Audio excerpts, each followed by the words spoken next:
Yo, what is up, YouTube? It's your boy Slayer, and like promised from the last video I did, I'm going to give a couple of, these are relatively minor but very important tips for at least controller players because you want every advantage that you have because you are on the inferior input compared to mouse and keyboard, but it's alright.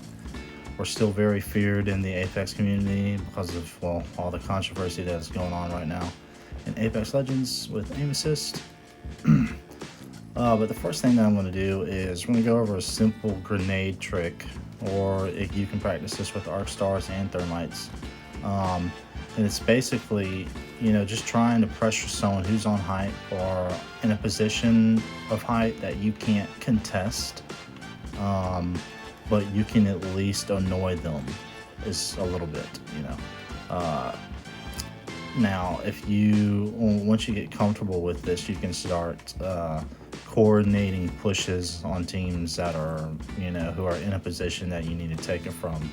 And a good grenade or an arc star or even a thermite is the gateway to a winning engagement, and it's so crazy how much like utility that these things bring to you in a bunch of different situations.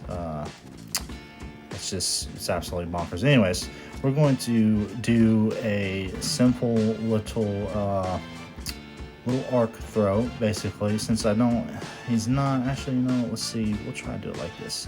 So we know that this guy right there in the center of the top of that building right there.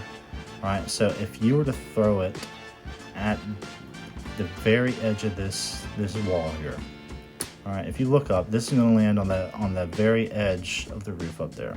All right, now we're going to step back a little bit. All right, I'm going to come down. This takes some practice, knowing exactly where to throw it. Most of the times you won't have the time to do this. This is just something that you just kind of like, you'll practice and you'll get the feel of it and you'll know exactly how you need to arc it. It's not a guarantee that this is going to hit because I don't practice this a lot, but I do tend to do this. That should actually hit. Boom, right there.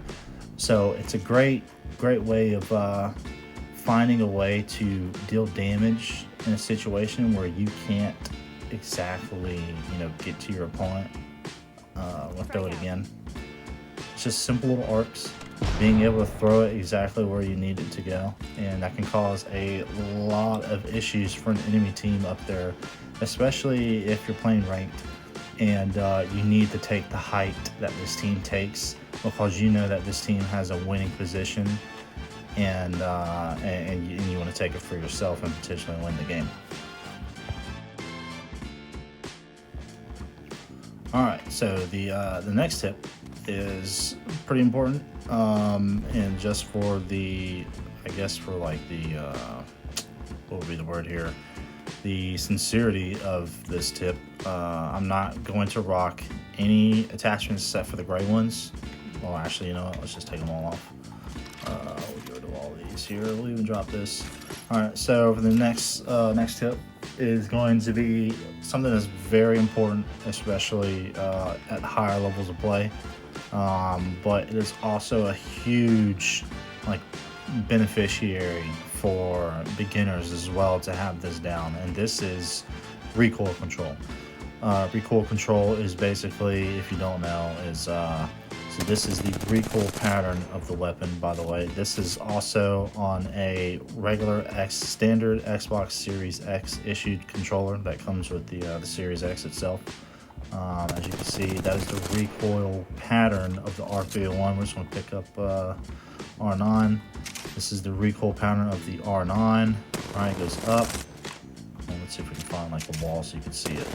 So it goes up and then it goes to the left and to the right, basically. The reason why recoil control is very important is it allows you to, the way I like to think about it is it gives me more distance to lay down fire rather than with an AR or with an SMG, instead of having a sniper to do that for you.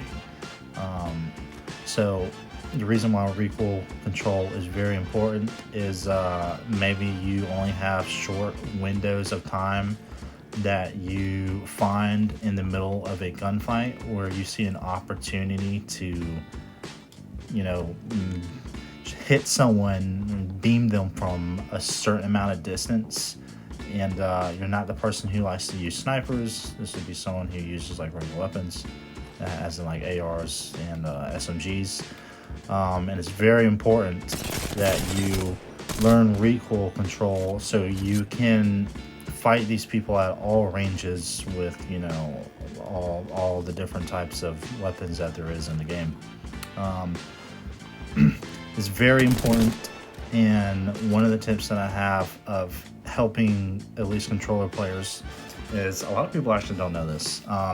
So there's this weird thing that happens with the recoil of the majority of the weapons in this game. And Nicewig, who is a fellow controller player, actually made a video about this not long ago, but I'm gonna cover it again because it's been such a while, and a lot of people probably have forgotten about it or have just never been around to see any of the videos.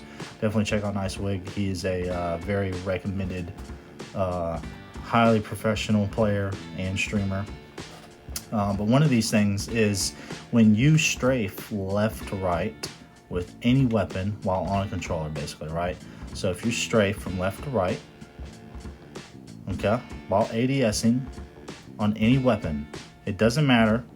I'm just going to shoot at a wall here so that no aim assist takes over. I'm going to shoot at a wall. We'll try right here.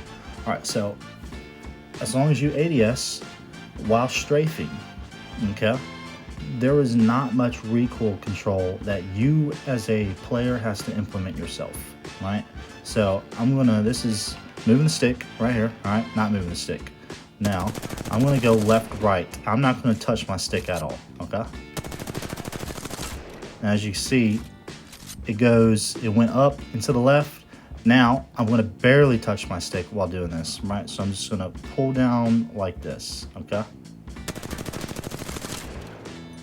Now, compared to it going straight up, okay, like normal, you know, recoil would do for the R301, right? This is just implementing just a little bit. Now that's just that's on a wall without like a body that you can lock onto with aim assist. Now, if you do this, let's get rid of this dummy. Let's get on the strafe a little bit. All right. Reload. Okay, so now you have aim assist added into this. So this is crazy. It's going to help reduce that recoil. Okay, and now I'm going to barely touch my stick. I'm not touching the right analog stick. I am just firing at that point. Okay, now you could do this with a lot of different weapons. I think the only weapons that it doesn't really matter on would be the, let's see, I think the flatline, because if you look at the flatline, look at the crosshairs on it, that is the indicator that tells you which way the weapon's recoil pattern is. It goes from left to right. Same thing with like the alternator. Alternator has the same thing. Let's see, I think those are the only two. I might be wrong. But anyways, when you're aiming at a target, while ADSing, strafing left or right, it reduces the recoil, okay? Completely. So as long as you're strafing, you can keep that in basically a straight line. So, right there. Good example is right there. This is not something where you can't touch the analog stick and it does it for you. No, that's not the case. The finest amount of control on the right analog stick is still implemented in this, but a lot of the important part of keeping it centered is definitely up to you and how much you've practiced to do that. All right, and for the third tip, we're going to talk about armor swaps. Armor swaps are an important aspect of this game because it helps combat third parties. It helps, you know, I mean, I don't know what else to really say about that except for the third party situation. We've all been in a scenario where we've been third partied and fourth partied and fifth partied and so on and so forth, and sometimes it just seems like an endless wave of, you know, people coming at you. It's like playing Black Ops Zombies again, and it's not a feeling that we like. And they just keep coming and coming, and yeah, that's just the weird energy that Apex gives off. But other than it helping you solve your third-party issues, it'll also help you become a little bit more comfortable with taking more fights, because you'll have that comfortability of knowing that there's an armor swap at the end to fight off those other teams, or maybe it's kind of like a security blanket. That's kind of how I use it. That's something that I really kind of struggled with when I originally played this game, is how to fight the third parties and how to set myself up in a position to fight third parties, because I know they were coming. And it wasn't the initial fight that I had an issue with, it was the fight after that first initial fight. This is where a lot of times it became such a pain in the butt, in all honesty. So one of the main things that you should practice when you're in the firing range is that they got these little boxes across the entire firing range. You can practice this in game too, but it's going to be a little bit easier to get more, you know, quicker at it in the firing range, because they have the access to these. They have little boxes across the firing range that have different weapons that you can select without being at the main entrance of it. And if you go down to where it shows right here, the R301, this is basically where an armor is going to be at when you are playing. Right, so if you go for an armor swap, this is typically where the armor swap is going to be. And you just want to come in here and try to practice a sliding in and jumping motion while opening up the box to grab that armor swap. Okay, practicing this is going to help you get faster at it. It's going to be a little bit more efficient, especially in times where you're already in the middle of a fight and there's other armor swaps that you can get to. This is the best way of practicing this. You're going to see tremendous results in fights where you come out on top because of the fact that you're able to get inside these boxes and get the swaps out really quick. And it's like an extra boost in health in the middle of a gunfight that's already pre-existing. Anyways, that's all for the video today. I hope those 3 tips help you along with your little Apex Legends grind adventure that y'all are going on. And if you're interested in more videos, please like, follow, subscribe, hit the bell notification for when I release more videos. And until next time, deuce.